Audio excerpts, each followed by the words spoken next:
ওই জিবরিল মিকাইল একদিন জিজ্ঞাসা করছে মা জালা আরা কাতাবকি, যেদিন থেকে আপনাকে দেখতেছি চোখে পানি কেন? কখনো পানি ছাড়া তো দেখি না।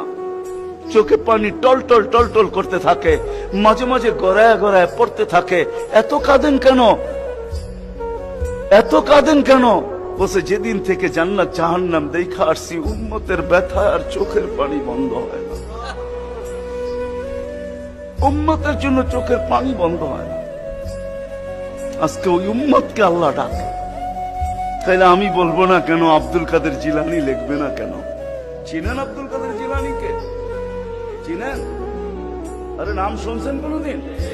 পীরানে পীর বড় পীর আব্দুল কাদের জিলানী রহমতুল্লাহ আলাইহি উনি লেখছেন, হায় ওর চেয়ে বড় হতভাগা কেউ নাই, ওর চেয়ে বড় কপাল পোড়া কেউ নাই, ওর চেয়ে বড় নিমক হারাম কেউ নাই, ওর চেয়ে বড় অকৃতজ্ঞ কেউ নাই, ওর চেয়ে বড় নিকৃষ্ট কেউ নাই। আল্লাহ ডাকলো আর আসলো না,